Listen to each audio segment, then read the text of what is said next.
Hello student, मेरा नाम वरुण है और आप सबका ज्ञान बिंदु जीएस एकेडमी यूट्यूब चैनल पे स्वागत है। आज हमारा ये पीवाईक्यू का सेकंड सेशन है। कल हम लोगों ने एक सेशन में लगभग 25-26 प्रश्नों को देखा था जो आपके बिहार एसआई में अभी तक पूछे जा चुके हैं। आज हम इस सेशन में 20-21 प्रश्न, जो महत्वपूर्ण प्रश्न जो पूछे गए हैं, उन प्रश्नों को देखेंगे और साथ ही साथ उन प्रश्नों से संबंधित जितने भी महत्वपूर्ण तथ्य हो सकते थे उन सभी तथ्यों को भी इसमें आज हम लोग कवर करेंगे। देखिए, आज का पहला प्रश्न कहता है कि मानव विकास सूचकांक में क्या शामिल नहीं है।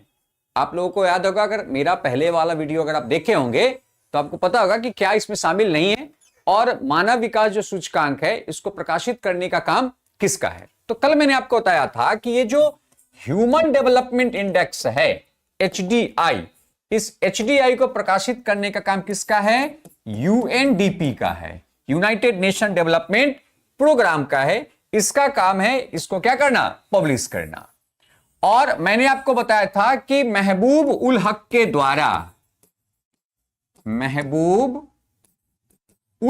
के द्वारा इसको 1990 के दशक में इस पूरे इंडेक्स को तैयार किया गया था और इस इंडेक्स को पब्लिश करने का, जारी करने का काम किसका है? UNDP का है।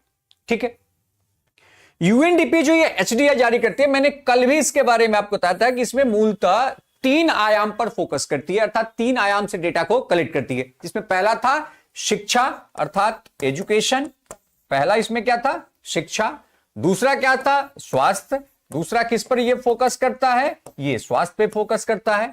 और तीसरा ये किस पे फोकस करता है? ये तीसरा जो आपके आय के संसाधन हैं। किसके संसाधन? आपके आय और आपके जीवन यापन के जो संसाधन है उस पे ये फोकस करता है। अर्थात ये 3 जो आयाम है उस आयाम पर फोकस करके मानव विकास सूचकांक की जो पूरी डेटा है उसे पब्लिश करता है। मैंने कल आपसे एक क्वेश्चन पूछा था कि 2023 में भारत की इसमें रैंकिंग क्या थी। आप मुझे कमेंट करके बताइए। ठीक है, तो इसमें कितने पे फोकस करता है? 3 पे। कौन कौन सा? एक तो एजुकेशन, दूसरा हेल्थ और तीसरा इनकम के संसाधन, या आप कह सकते हैं जीवन यापन के संसाधन के बारे में आप कह सकते हैं। इसमें प्रति व्यक्ति आय वगैरह को भी शामिल किया जाता है। अब ऑप्शन देखिए, शिक्षा है और कह रहा है कि कौन शामिल नहीं है। देखिए, जहां पे नहीं है ना उसमें थोड़ा सा केयरफुल रहिएगा, क्योंकि हमारे जो दिमाग में ये चलता रहता है कि हम हर प्रश्न में सही उत्तर सर्च करते हैं और कहीं कहीं जब नहीं है पूछ देता है तो वहां से थोड़ी सी दिक्कत हो जाती है। दूसरा क्या है? लिंगानुपात। देखिए, लिंगानुपात, जेंडर गैप का इसका कोई संबंध नहीं है, क्योंकि लिंगानुपात के लिए एक अलग से इंडेक्स जारी किया जाता है। अर्थात लिंगानुपात का संबंध जो HDI है, ह्यूमन डेवलपमेंट इंडेक्स है, मानव विकास सूचकांक है, इससे इसका कोई संबंध नहीं। चलिए अगला प्रश्न। अगला प्रश्न कहता है कि कृषि में किस प्रकार की बेरोजगारी पाई जाती है? जब आप बेरोजगारी का प्रकार पढ़ते हैं, कौन सा पढ़ते हैं? बेरोजगारी का प्रकार पढ़ते हैं तो उसमें हम 2 पढ़ते हैं। एक तो उसमें हम पढ़ते हैं ग्रामीण और दूसरा हम पढ़ते हैं शहरी। दूसरा हम कौन पढ़ते हैं? शहरी बेरोजगारी। ग्रामीण बेरोजगारी में कुछ चीजें आप बहुत अधिक देखते हैं। जैसे आप इसमें देखते हैं कि भाई मौसम के कारण जो बेरोजगारी होती है वो सर्वाधिक होती है। दूसरा, इसमें जो छिपी हुई बेरोजगारी है जिससे हम प्रच्छन्न बेरोजगारी भी कहते हैं। क्या कहते हैं? प्रच्छन्न बेरोजगारी कहते हैं, उसको छिपी हुई बेरोजगारी भी कहते हैं, जिससे हम इंग्लिश में डिस्गाइज्ड अनएम्प्लॉयमेंट भी कहते हैं। तो बेसिकली अगर देखा जाए तो कृषि में सबसे अधिक जो कोई अगर बेरोजगारी है तो वो कौन सा है? वो छिपी हुई बेरोजगारी, या कहीं पे छुपी हुई बेरोजगारी लिखा था, कहीं के भी प्रच्छन्न बेरोजगारी भी लिखा रहता है। अब प्रश्न आता है कि यार प्रच्छन्न बेरोजगारी है क्या? तो एक इसका समान एग्जाम्पल आपको बता देता हूं। मान लिया जाए कि ये एक खेत है। ठीक है, ये खेत मान लेते हैं कि 1 बीघा है। कितना है? 1 बीघा है। इस खेत में क्या करना है? इस खेत में जुताई करना है। क्या करना है? इसमें खेत में जुताई करना है। और जुताई के लिए मान लेते हैं कि 5 मजदूर क्या है? पर्याप्त है। ठीक है, 5 मजदूर पर्याप्त है। 5 मजदूर को अगर आप ठेका पे काम देंगे तो उतना ही समय में करके चला जाएगा। लेकिन आप क्या कर रहे हैं? इस जुताई के काम के लिए आपने 6 मजदूर को क्या किया? 6 मजदूर को आपने अपॉइंट किया और ये 6 मजदूर भी उतने ही समय में काम खत्म करके जा रहा है। इसका क्या अर्थ है? कि उसमें जो एक अतिरिक्त मजदूर है उसे अगर हटा भी दिया जाए तो कोई प्रभाव इस काम पर पड़ने वाला नहीं है। और वही जो अतिरिक्त एक मजदूर है, इसमें उसी एक मजदूर को हम लोग क्या कहते हैं, छुपी हुई बेरोजगार कहते हैं। क्योंकि ये जो एक मजदूर है, इसका जो सीमांत उत्पादकता है, इसका जो सीमांत उत्पादकता है, ये क्या है, ये 0 है, क्योंकि इसके हटाने से उस काम पर कोई प्रभाव पड़ने वाला नहीं है। तो याद रखिएगा कि प्रच्छन्न बेरोजगारी उस बेरोजगारी को कहते हैं जिसमें उस रोजगार में रहने वाले व्यक्ति को अगर हटा भी दिया जाए, इसके बाद भी काम पर कोई प्रभाव नहीं पड़ता है। क्यों? क्योंकि इसको उसकी जो सीमांत उत्पादकता है, वो उसका जो मार्जिनल प्रोडक्टिविटी है, वो 0 होता है। उसके हटाने से काम पे कोई प्रभाव नहीं पड़ता है। अगला प्रश्न कहता है कि कृषि अर्थव्यवस्था के किस क्षेत्र के अंतर्गत आता है। मैंने कल ही बताया था कि अर्थव्यवस्था के अगर हम क्षेत्र की बात करते हैं तो इसके 3 क्षेत्र आते हैं। अभी तो 5 हो गए हैं, चतुर्थ और पंचम भी कर दिया गया है। जैसे पहला है प्राथमिक क्षेत्र, दूसरा द्वितीयक क्षेत्र, तीसरा तृतीयक क्षेत्र, और तृतीयक क्षेत्र के 2 अन्य क्षेत्र बनाए गए हैं। एक है चतुर्थ और दूसरा है पंचम। मैंने कल आपको बताया था कि तृतीयक क्षेत्र को हम लोग सेवा क्षेत्र भी कहते हैं, क्योंकि जितनी भी सेवाएं हैं उन सभी सेवा को तृतीयक क्षेत्र में रखा जाता है। कल मैंने आपको बताया था कि जो प्राथमिक क्षेत्र है, इसमें जो प्राकृतिक या प्रकृति से जो वस्तु की उत्पादन होती है, प्राकृतिक वस्तु ही लिख देते हैं यहां पर, प्राकृतिक वस्तु की जो उत्पादन होती है उसको प्राथमिक में रखा जाता है।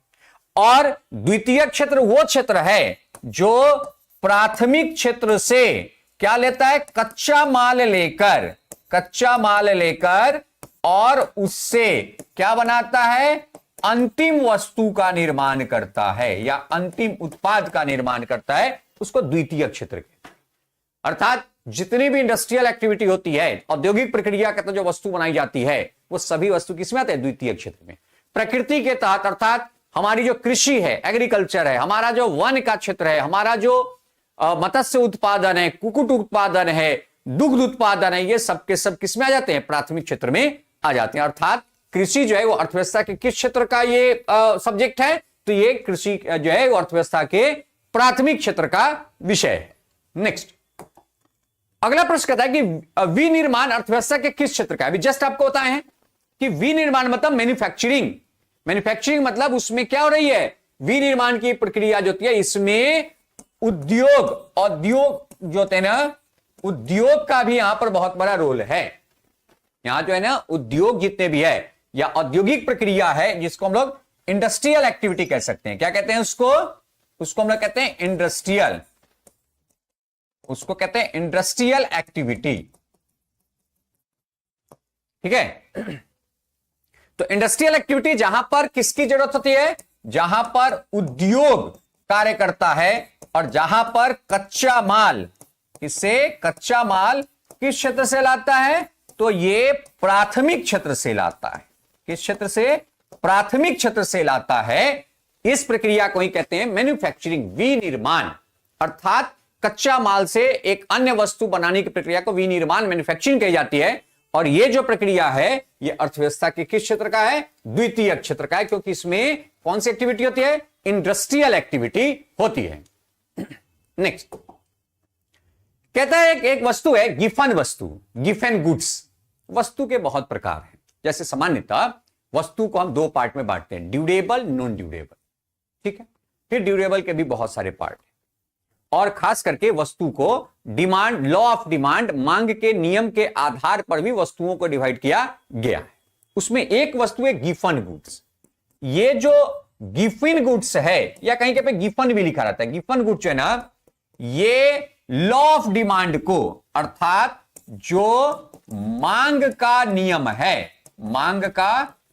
है, इस नियम को ये नहीं मानता है।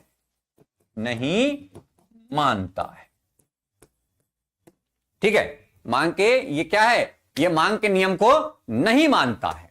क्यों नहीं मानता है, क्योंकि आप सबको पता है कि जो लॉ ऑफ डिमांड क्या कहता है कि अगर प्राइस बढ़ेगी तो डिमांड घट जाएगा, और वही अगर प्राइस घटेगा तो डिमांड क्या हो जाएगा, बढ़ जाएगा। अर्थात ये जो मांग का नियम है, लॉ ऑफ जो डिमांड है, ये क्या है, ये लॉ ऑफ जो डिमांड है ये गिवन गुड्स पर लागू नहीं होता। अर्थात गिवन गुड्स के साथ ये कंडीशन नहीं है। फिर कंडीशन क्या है, तो देखिए, दाम बढ़ने पर मांग बढ़ जाता है। यहां पे देख रहे हैं दाम बढ़ने पर मांग घटता है, नहीं कहता है दाम बढ़ने पर मांग बढ़ता है। अर्थात ये लॉ ऑफ डिमांड नहीं है, और लॉ ऑफ डिमांड को जो गुड्स नहीं फॉलो करता है उसी को हम गिवन गुड्स के नाम से जानते हैं। अर्थात गिवन गुड्स वो गुड्स है जिसके प्राइस बढ़ने पर उसका डिमांड बढ़ जाता है और प्राइस घटने पर डिमांड घट जाता है। क्योंकि गिवन गुड्स वो गुड्स है जो हमारा अंतिम आशा है, उसके बाद हमारे पास उस गुड्स को यूज करने का आशा नहीं है। जैसे हमारे कपड़ा पहनते हैं, और अंतिम आशा का मतलब है कि जो फुटपाथ पे कपड़ा बिकता है वही अंतिम आशा है, उसके बाद कोई कपड़ा नहीं, उसके बाद आपको कपड़ा किसी से मांग करके पहनना पड़ेगा जो आर्थिक प्रक्रिया के अंतर्गत नहीं आते हैं। अर्थात जो अंतिम हमारा आशा होता है उन गुड्स को हम खास करके गिवन गुड्स में काउंट करते हैं, जिसके प्राइस बढ़ने पर उसके डिमांड बढ़ जाते हैं। क्यों? क्योंकि उसका प्राइस उसी केस में बढ़ता है जब उसे संबंधित उच्च गुणवत्ता वाले वस्तु के प्राइस में बढ़ोतरी होती है। और जैसे ही उच्च गुणवत्ता वाले वस्तु के प्राइस में बढ़ोतरी होगी तो बहुत सारे ऐसे लोग हैं जो अब वो हाई क्वालिटी प्रोडक्ट को परचेज नहीं कर सकते, तो अंतोगत्वा उन्हें लो क्वालिटी प्रोडक्ट को परचेज करना पड़ता है, जिसके कारण उसकी डिमांड क्या हो जाती है, बढ़ जाती है। चलिए अगला देखिए, प्राथमिक घाटा प्राप्त होता है। देखिए, जब आप बजट पढ़ते हैं, जब हम लोग बजट पढ़ते हैं तो बजट के अंतर्गत हमें 3 घाटा के बारे में, अब तो 4 घाटा अब हो गई है, 4 घाटा भी हम लोग पढ़ते हैं, जिसमें पता है कि सबसे बड़ा जो घाटा होता है उसे हम कहते हैं राजकोषीय घाटा। क्या कहते हैं? राजकोषीय घाटा। ठीक है। दूसरा जो सबसे बड़ा घाटा है उसे हम कहते हैं राजस्व घाटा। क्या कहते हैं? राजस्व घाटा। तीसरा जो घाटा है उसे कहते हैं प्राथमिक घाटा, प्राथमिक घाटा। और चौथा है वो है प्रभावी राजस्व घाटा, प्रभावी राजस्व घाटा। ये 4 प्रकार के घाटा हम लोग बेसिकली इसमें पढ़ते हैं।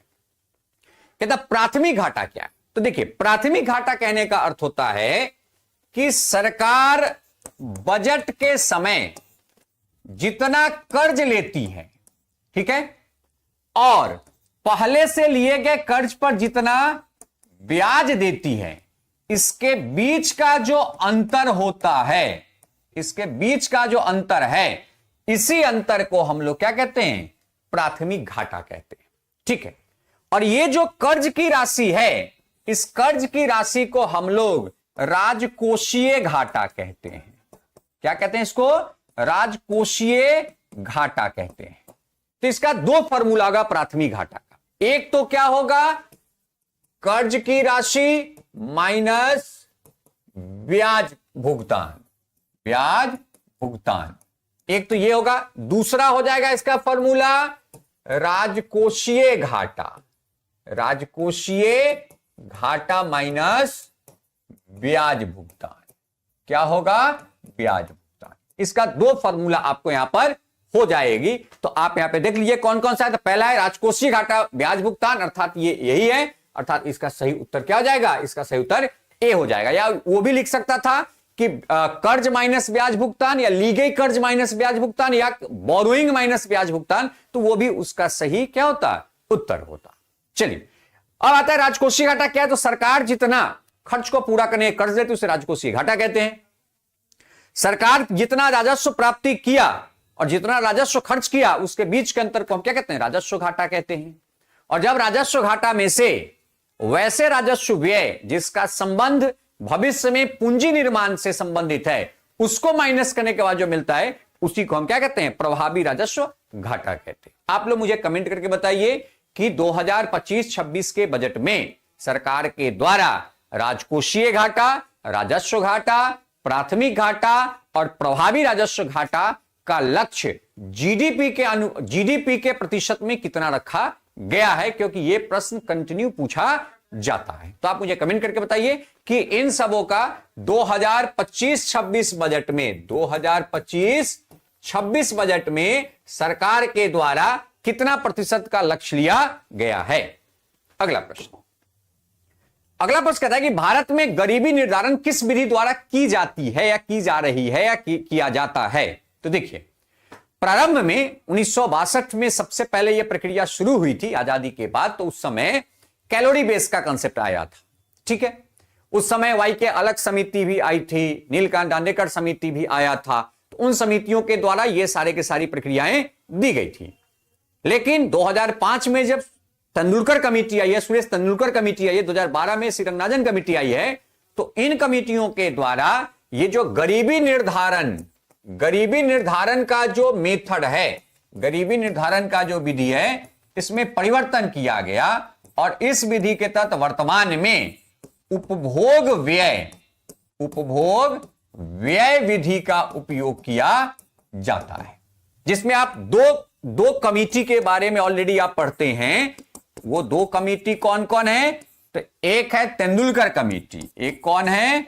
तेंदुलकर कमेटी, और दूसरा कौन है? दूसरा है रंगराजन कमेटी, सी रंगराजन कमेटी, ठीक है। आपको बता दूं कि तेंदुलकर कमेटी 2005 में बनाई गई और इसने 2009 में अपना रिपोर्ट दिया।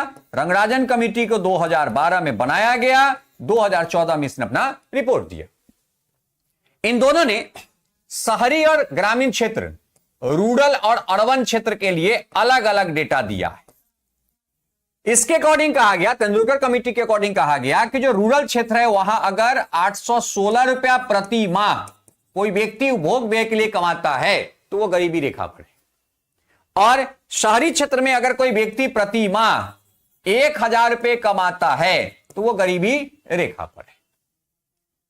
रंगराजन कमेटी ने कहा कि ग्रामीण क्षेत्र में अगर 972 रुपया प्रति माह अगर कोई व्यक्ति उपभोग व्यय के लिए कमाता है तो वो गरीबी रेखा पर है, और शहरी क्षेत्र में अगर कोई व्यक्ति 1407 रुपया प्रति माह अगर वो कमाता है तो वो गरीबी रेखा पर है। ये दोनों समिति का रिपोर्ट हम लोगों को मिला है, जिसके ऊपर सरकार के द्वारा कार्य भी किया जा रहा है। तो कह रहा है कि कौन सी विधि का उपयोग होता है? तो बेसिकली अभी के समय व्यय विधि का या उपभोग व्यय विधि का उपयोग गरीबी निर्धारण के लिए की जा रही है। नेक्स्ट कहता है कि 16वीं वित्त आयोग के अध्यक्ष कौन है?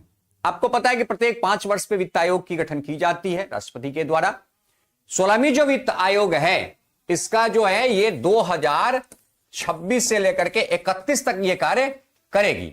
ऐसे चल तो रहा था 25 से 30 ही चलता, लेकिन कोविड के समय 20 जो 15वीं था उसके कार्यकाल को 21 तक कर दिया गया था।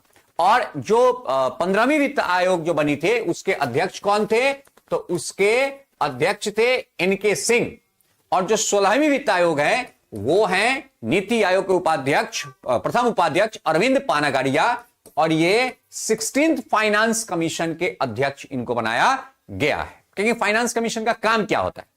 तो वित्त आयोग का मूल काम होता है केंद्र के पास जो पैसा आती है, राजस्व की प्राप्ति होती है, कर की प्राप्ति होती है, उस कर की प्राप्ति को केंद्र और राज्य के बीच में बंटवारा करने के लिए सुझाव देना, जिस सुझाव के आधार पर सरकार 5 वर्षों तक कर के राशि का बंटवारा राज्य और केंद्र के बीच में करती है।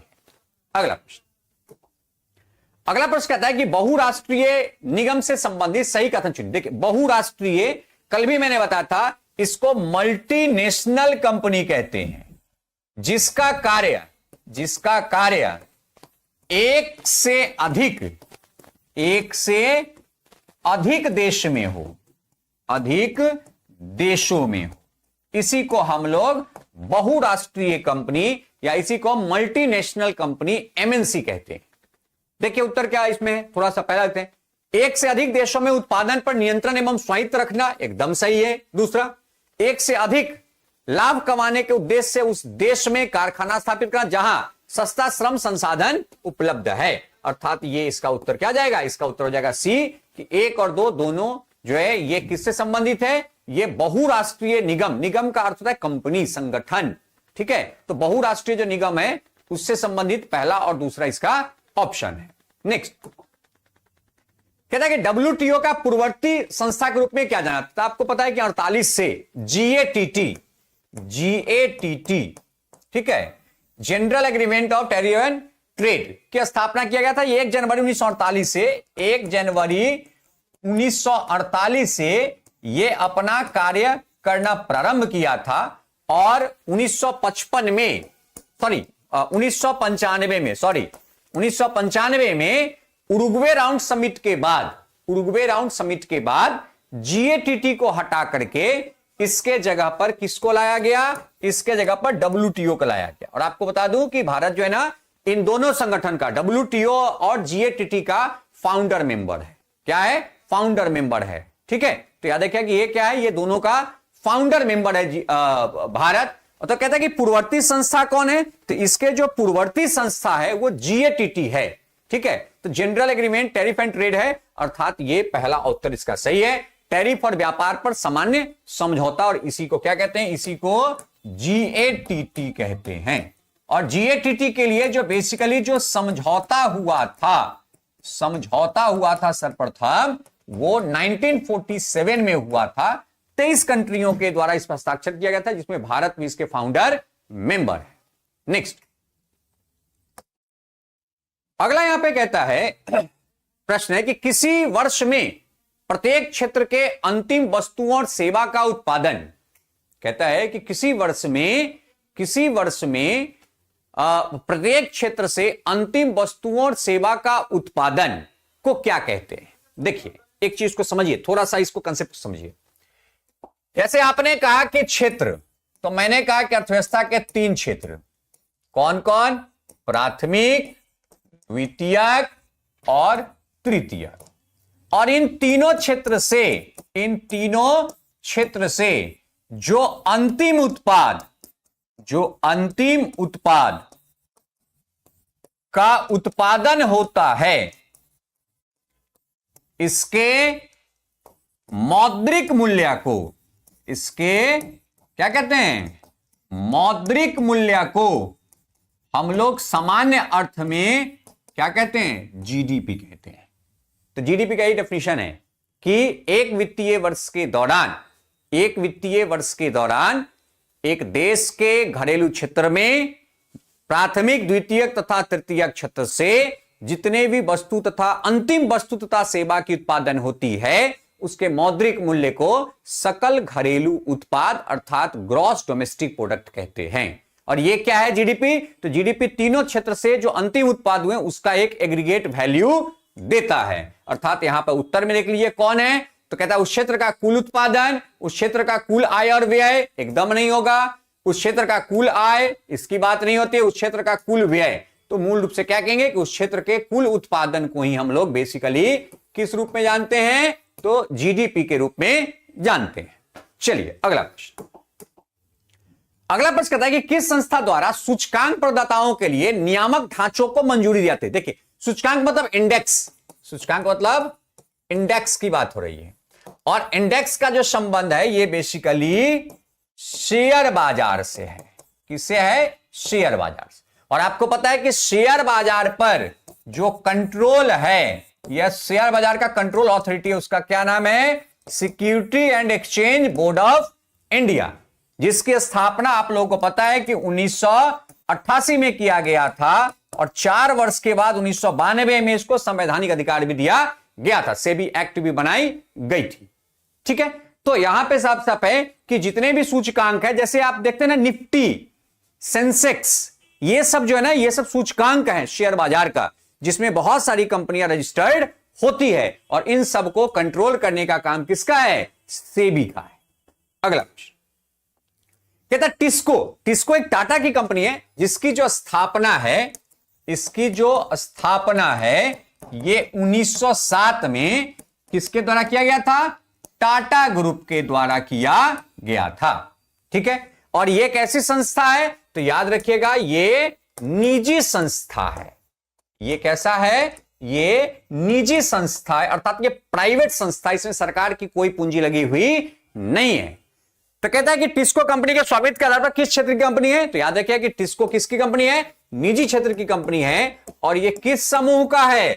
तो ये बेसिकली टाटा समूह की कंपनी है, जिसकी स्थापना 1907 में जीआरडी टाटा के द्वारा किया गया था। ठीक है, चलिए अगला प्रश्न कहता है किसी देश को व्यापार घाटा कब होगा या व्यापार घाटा तब होता है। देखिए, मूलतः अगर हम व्यापार की बात करते हैं, किसकी बात करते हैं, व्यापार की बात, तो व्यापार की बात में तीन आता है, वस्तु का व्यापार, सेवा का व्यापार और पूंजी का व्यापार। ठीक है, अगर हम तीनों के व्यापार का डिटेल निकालते हैं तो उसी को कहते हैं व्यापार संतुलन, व्यापार संतुलन। ठीक है, जिसको हम लोग कहते हैं बैलेंस ऑफ पेमेंट, तीनों में। लेकिन अगर हम वस्तु तथा सेवा का कितना निर्यात हुआ, कितना निर्यात हुआ और कितना आयात हुआ, इसका डिटेल निकालते तो इसी को हम कहते हैं व्यापार संतुलन। इसको क्या कहते हैं, व्यापार संतुलन कहते हैं। ठीक है, संतुलन का अर्थ होता है जब दोनों बराबर हो, निर्यात आयात दोनों बराबर, उसको संतुलन कहते हैं। लेकिन घाटा कहता है, तो आप सबको पता है कि घाटा कब होता है, जब हमारा जो आयात है, हमारा जो आयात है वो हमारे निर्यात से अधिक हो। कहेंगे सर इसको घाटा क्यों कहेंगे, तो देखिए, आयात का मतलब होता है लाना, लाना अर्थात परचेज करना। ठीक है, और निर्यात का अर्थ होता है बेचना, सेल करना।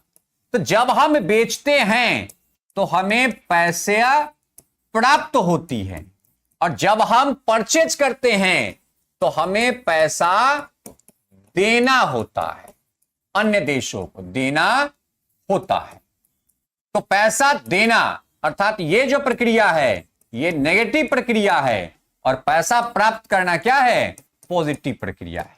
तो अगर नेगेटिव अधिक हो और पॉजिटिव कम हो तो इसी केस को हम क्या कहते हैं, इसी केस को हम बेसिकली घाटा कहते हैं। ठीक है, तो हम व्यापार घाटा कब कहेंगे, जब वस्तु एवं सेवा का, वस्तु एवं सेवा का जो आयात है वो निर्यात से क्या हो, अधिक होती है, तो इसी को हम व्यापार घाटा कहते हैं। वही आपसे पूछे भुगतान संतुलन या पूरे भुगतान घाटा क्या है, तो भुगतान घाटा का अर्थ है जहां पर सारे के सारे हमारे जो आयात हैं वो हमारे निर्यात से उच्च होता है, तो उसी को हम बैलेंस ऑफ पेमेंट बीओपी में काउंट करते हैं। अगला प्रश्न, अगला प्रश्न कहता है किसी वस्तु की कीमत में वृद्धि से क्या अभिप्राय है। एक इसका एग्जांपल समझिए, क्वेश्चन समझ में। मान लिया जाए कि 2015 में मेरे हाथ में जो पेन है इसका जो मूल्य था ये था, मान लेते हैं 10 रुपया। ठीक है, 2025 में सेम पेन का जो मूल्य है ये हो गया अब 15 रुपया। अर्थात पहले हम जाते थे 2015 में तो 5-5 का 2 सिक्का देते थे, एक पेन मिल जाता था।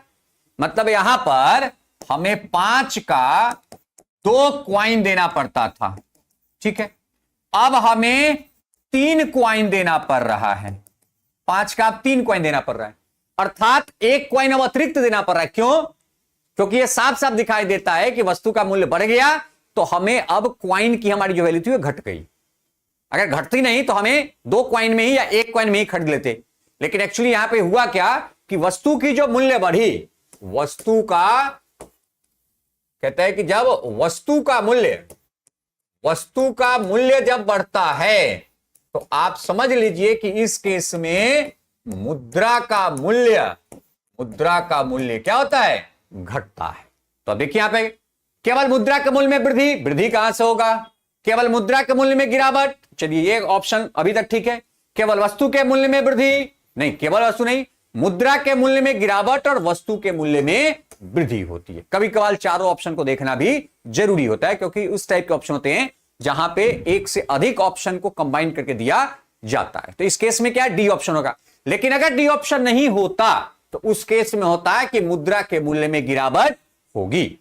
अगला प्रश्न कहता है कि एनएसडीएल का पूरा नाम क्या है। देखिए, एक सिक्योरिटी एक्सचेंज जो बोर्ड है हमारा, सेबी जो है, उसके अंतर्गत बॉन्ड और सिक्योरिटी बेची जाती है, और ये जो एनएसडीएल है ये उसको सुरक्षा प्रदान करता है, और ये सेबी के अंतर्गत कार्य करता है। याद रखिएगा, ये किसके अंतर्गत कार्य करता है, ये सेबी के अंतर्गत कार्य करता है, जिसका फुल फॉर्म है नेशनल सिक्योरिटी डिपॉजिट लिमिटेड या डिपॉजिटरी लिमिटेड। तो नेशनल सिक्योरिटी डिपॉजिटरी लिमिटेड एक संगठन है जो बेसिकली जो पूंजी बाजार है, कैपिटल मार्केट है, उसमें बॉन्ड और सिक्योरिटी पेपर के जो खरीद बिक्री होते हैं, उसमें जो इन्वेस्टर्स होते हैं या जो बायर्स होते हैं या सेलर्स होते हैं, उनको सुरक्षा प्रदान करने का काम करता है। नेक्स्ट, अगला प्रश्न है हस्तांतरण मूल्य का संबंध किससे है? हस्तांतरण मूल्य का अर्थ होता है ट्रांसफर कॉस्ट, और ट्रांसफर कॉस्ट का जो मूलतः अर्थ है वो किससे है? वह लेखांकन और कर से। तो याद रखिएगा जो ट्रांसफर कॉस्ट है उसका संबंध किससे है? लेखांकन और कर से। इसमें क्या होता है कि जब एक संगठन दूसरे संगठन को ट्रांसफर करती है तो अकाउंटेंसी एक्टिविटी होता है, और उस अकाउंटेंसी एक्टिविटी में कुछ लागत लगती है, उसी को हस्तांतरण मूल्य के नाम से जाना जाता है। नेक्स्ट, कहता है भारत में पहली बार किसने वार्षिक आय को अनुमानित किया था? वार्षिक आय मतलब राष्ट्रीय आय, नेशनल इनकम। तो बता दो कि नेशनल इनकम की आकलन सर्वप्रथम 1867-68 में किनके द्वारा किया गया था? नौरोजी के द्वारा किया गया था। किसके द्वारा? नौरोजी के द्वारा किया गया था। और इसके बारे में नौरोजी की जो बुक है, ठीक है, इस बुक में poverty and un British rule in India, इनके बुक का नाम है poverty and un British rule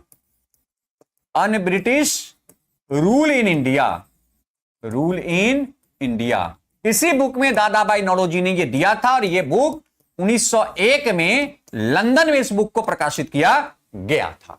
तो सर्वप्रथम दादा भाई नौरोजी के द्वारा ही राष्ट्रीय आकलन की गई थी, और इस आकलन में दादा भाई नौरोजी ने बताया कि उस समय जो प्रति व्यक्ति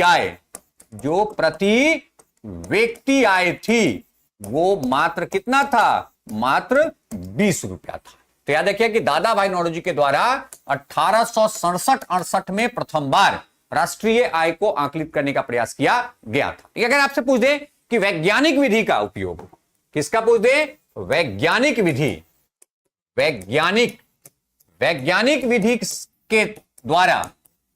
विधि द्वारा राष्ट्रीय आय सर्वप्रथम किसने निर्धारित किया था? तो उस व्यक्ति का नाम था वीके आरवी राव।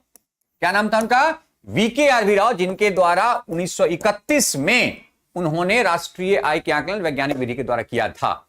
ठीक है, national income of British India उनका एक बुक था। इनके बुक का नाम है the national income of British India. और इसी बुक में दादा भाई नौरोजी ने राष्ट्रीय आय के आकलन के जो वैज्ञानिक विधि है उन विधि के बारे में लिखा था। अगला कहता है ब्लू चिप कंपनी क्या है? देखिए, ब्लू चिप कंपनी का जो संबंध है ये बेसिकली शेयर बाजार से। किससे संबंध है इसका? इसका संबंध बेसिकली शेयर बाजार से। कहता है कि ये जो ब्लू चिप कंपनी है, ये ब्लू चिप कंपनी वैसी कंपनी होती है जिसका पूंजी अति उच्च होता है, और साथ ही साथ ये वैसी कंपनी है जिसका लाभ भी क्या होता है? हाईएस्ट होता है। लाभ इसका क्या होता है? बहुत ही उच्च होता है। जिसके शेयर का मांग शेयर बाजार में सर्वाधिक होती है उसको ब्लू चिप कंपनी के दायरे में रखा जाता है। जैसे आप बात करें भाई टाटा की बात करते हैं, ब्लू चिप कंपनी में आती है। रिलायंस ब्लू चिप कंपनी में आती है। जो पेरेंट्स कंपनियां हैं, जो प्रारंभिक कंपनियां हैं बड़े बड़े उद्योगों की, वो सब ब्लू चिप कंपनियों में काउंट किया जाता है। कहता है ऐसी कंपनी जो मत्स्य उत्पादन करती है, नहीं, ब्लू चिप कंपनी आर्थिक रूप से बहुत मजबूत होता है और यह सबसे अधिक उच्च लाभ और लो रिस्क वाला कंपनी होता है, उसी को ब्लू चिप कंपनी कहा जाता है। नेक्स्ट, नीति आयोग के उपाध्यक्ष कौन हैं? देखिए, वर्तमान में नीति आयोग के जो उपाध्यक्ष हैं वो सुमन कुमार बेदी हैं। सुमन कुमार क्या है? बेदी है। ये थोड़ा सा पुराना था इसलिए इसमें अन्य कोई रहा होगा, लेकिन वर्तमान में है कि सुमन कुमार बेदी जो है ना वो बेसिकली नीति आयोग के उपाध्यक्ष है। और आपको पता है कि नीति आयोग के जो अध्यक्ष होते हैं, ये कौन होते हैं? ये प्रधानमंत्री होते हैं। आप लोग मुझे कमेंट करके बताइए कि वर्तमान में नीति आयोग के सीईओ कौन है, मुख्य कार्यकारी अधिकारी कौन है? आप मुझे कमेंट करके बताइए। लास्ट एक प्रश्न है कि जब एक अर्थव्यवस्था मुद्रास्फीति के दबाव से गुजर रही हो, तो क्या उपाय अपनाया जाना चाहिए। अब बात आती मुद्रास्फीति है क्या। तो मुद्रास्फीति का अर्थ है कि जब वस्तु का मूल्य जब वस्तु का मूल्य क्या होता है, बढ़ जाता है, किसके कारण, मांग में बढ़ोतरी के कारण। ठीक है, तो मांग में बढ़ोतरी के कारण मूल्य बढ़ जाता है। अब अगर आपको इस मूल्य को क्या करना है, कंट्रोल करना है, तो आपको मांग को क्या करना पड़ेगा, मांग को कम करना पड़ेगा। और मांग कम कब होगी, जब हम लोगों की व्यय पहले से कम होगी। और हमारी व्यय कम कब होगी, जब हमारे पास पैसा पहले से कम होगा। अर्थात जब तक पैसा कम नहीं होगा तब तक हम खरीदना कम नहीं करेंगे, और खरीदना कम नहीं करेंगे तब तक मांग कम नहीं होगा, और मांग कम नहीं होगा तब तक जो बेचने वाला है वो मूल्य को कम नहीं कर सकता, और मूल्य कम नहीं होगा अर्थात मुद्रास्फीति नियंत्रित नहीं होने वाला। अब आते हैं हम लोग इसके ऑप्शन में। पहला, प्रत्यक्ष करों को बढ़ाकर 100% रेट ऑफ टैक्स को बढ़ा देगा, प्रत्यक्ष या अप्रत्यक्ष दोनों। मान लो इनकम टैक्स की रेट है उसको बढ़ा देगा। अब इनकम टैक्स की रेट बढ़ाएगी तो हमारी जो हमारे पास जो प्रायोज्य आय आती है, हमारे पास जो खर्च के लिए पैसा था वो कम हो जाएगा, और खर्च के लिए पैसा जैसे ही कम होगा तो हम लोग क्या करेंगे, व्यय कम करेंगे, व्यय कम करेंगे तो मांग कम होगा, और मांग कम होगा तो ऑलरेडी वस्तु तथा सेवा के मूल्य क्या हो जाएंगे, कम हो जाएंगे। तो पहला ऑप्शन तो चलो ठीक है। दूसरा, ब्याज दर घटा के, देखिए ब्याज दर अगर घटाएगा तो हम तो अधिक कर्ज लेंगे, और अधिक कर्ज लेंगे तो अधिक खर्च करेंगे, अधिक खर्च करेंगे तो अधिक मांग बढ़ेगा, अधिक मांग बढ़ेगा तो मूल्य और आसमान छूना शुरू हो जाएगा, अर्थात ये नहीं होगा। तीसरा, सार्वजनिक व्यय बढ़ा के, सार्वजनिक व्यय का अर्थ है कि सरकार के द्वारा किया जाने वाला व्यय। तो सरकार अगर अधिक खर्च करेगी तो हमारे पास अधिक पैसा आएगा, और अधिक पैसा आएगा तो वही हालत हो जाएगी कि हम अधिक मांग करेंगे, अधिक मांग होगी तो वस्तु की मांग जैसी बढ़ेगी बेचने वाला वो मूल्य को और ऊपर बढ़ा देगा, अर्थात ये भी उत्तर नहीं होगा। तो इसका सही उत्तर क्या होगा, केवल एक, कि जब अर्थव्यवस्था में मुद्रास्फीति बढ़ जाती है तो हम प्रत्यक्ष कर को बढ़ा देते हैं, अप्रत्यक्ष कर को बढ़ा देते हैं, ब्याज दर को बढ़ा देते हैं, ताकि बाजार में नकदी तरलता में कमी आ सके। तो ये कुछ महत्वपूर्ण बेसिक प्रश्न थे जो आपके बिहार एसआई में पूछे गए हैं। थोड़ा सा इकोनॉमी का जो प्रश्न है, इंडियन इकोनॉमी का प्रश्न थोड़ा सा कठिन रहता है, लेकिन अगर ढंग से पढ़ा जाए तो ये बहुत कठिन नहीं होता है। और आपको पता है कि धीरे धीरे आपके एसआई के एग्जाम में जो इंडियन इकोनॉमी का, भारतीय अर्थव्यवस्था का जो प्रश्न है उसकी संख्या दिन प्रतिदिन बढ़ते जा रही है। लगभग 9-10 प्रश्नों का कंट्रीब्यूशन अब धीरे धीरे हो चुका है, इसलिए थोड़ा सा ध्यान से पढ़ें, कंसेप्ट को क्लियर करके पढ़ें, ताकि किसी प्रकार का प्रश्न आए तो आप उसमें नहीं। Okay, thank you. मिलते हैं अगले सेशन में। तब तक हमारा जो यूट्यूब चैनल है ज्ञान बिंदु जीएस एकेडमी, इसको फॉलो सब्सक्राइब जरूर करें, हमारे वीडियो को लाइक जरूर करें, और इसे अपने स्टूडेंट ग्रुप में शेयर करें ताकि अधिक से अधिक लोग हमसे जुड़ पाए। साथ ही साथ हमारा ये जो सीरीज है ये सीरीज कंटिन्यू आता रहेगा। Thank you.